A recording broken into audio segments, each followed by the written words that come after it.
com um depoimento de Freire Gomes, com um áudio do Cid dizendo que o presidente enxugou o decreto, com Mário Fernandes dizendo que o presidente aceitou a assessoria. Bolsonaro diz que não teve golpe, Pedro. Bolsonaro disse que não teve golpe. Vamos lá. Luísa, deixa eu pegar aqui as aspas, porque eu acho que as aspas dizem um bocado sobre o que está se passando na cabeça do Bolsonaro. Vou ler uma extensa afirmação dele aqui, tá? Tirei para a gente começar por isso. Vamos supor até que eu fizesse essa loucura. Palavras do ex-presidente Jair Bolsonaro. Como é que fica o Brasil no dia seguinte? O mundo levantaria barreiras contra a gente e vira um inferno aqui. Ninguém quer isso daí. É uma loucura falar em golpe, meu Deus do céu, uma loucura. Golpe com militares da reserva e 5 da ativa, pelo amor de Deus.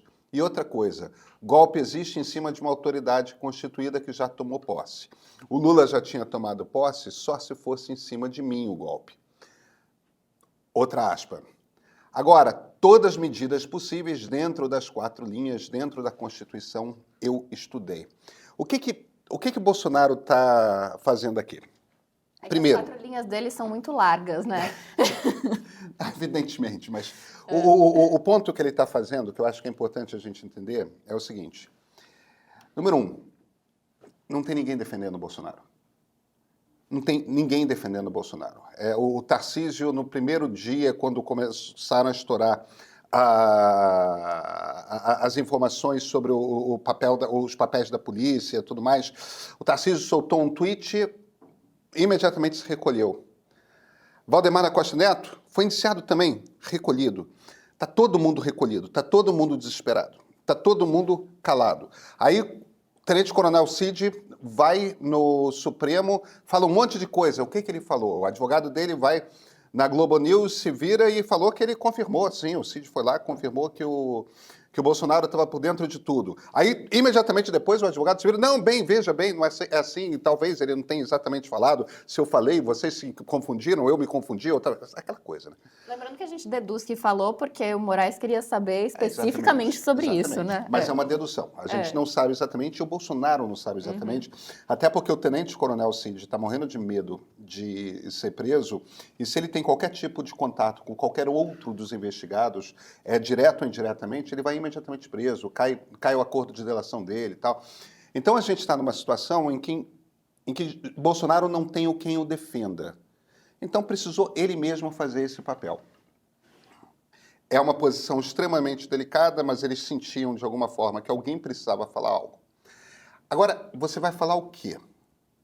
Esse é o problema, porque tem algumas questões. Primeiro, tem o general Freire Gomes, o general Freire Gomes, que era comandante do Exército Brasileiro, que prestou depoimento e afirmou no depoimento que o presidente Jair Bolsonaro falou com ele da possibilidade de botar o Brasil em estado de sítio.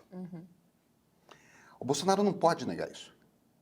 Ele não pode se virar e falar que ele não fez esse convite.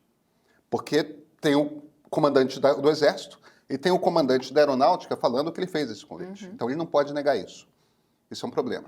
Ele não pode negar que há um documento que é aquilo que nós batizamos de a minuta do golpe, que é um documento legal que, em essência, estabelece um novo regime jurídico para o Brasil, em essência, suspendendo a Constituição de 1988.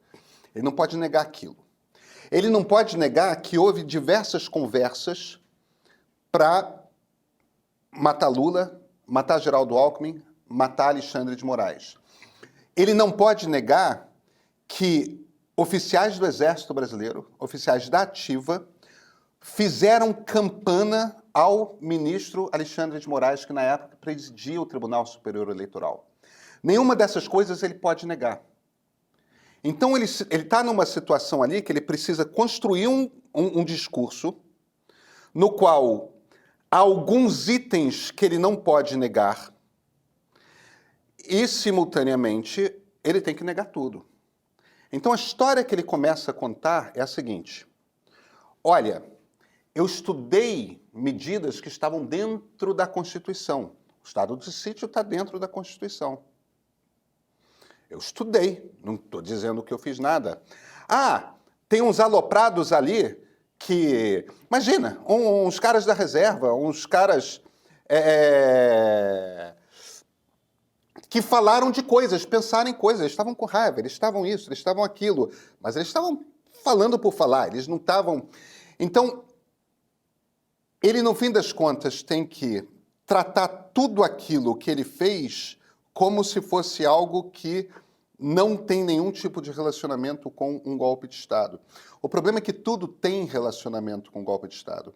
É a tentativa de criar aqui um discurso que consiga se encaixar, dependendo do clima que se cria na justiça, com uma leitura em que as iniciativas que passaram pelo Bolsonaro eram todas legais. Uns aloprados perto do Bolsonaro tiveram umas ideias malucas. Ele, Bolsonaro, não tinha nada a ver com isso. Bolsonaro, só estudei aquilo que era possível de passar legalmente.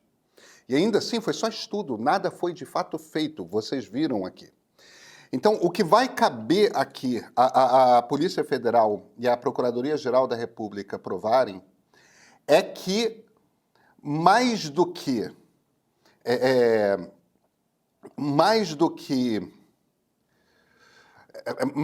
apenas pensado, imaginado, não, o plano foi posto em prática, ele foi abortado no meio.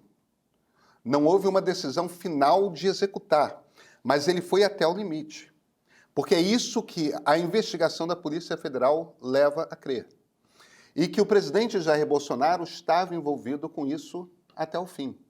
Esse, no fim das contas, vai ser o teor do julgamento. A gente está vendo aqui qual é a estratégia do Bolsonaro. O que ele está dizendo é: eu, de fato, estudei medidas que eu considerava que eram legais. Eu não participei de um golpe de Estado. Houve uns malucos que pensaram em umas coisas esquisitas, violentas, mas eu não tenho nada a ver com isso.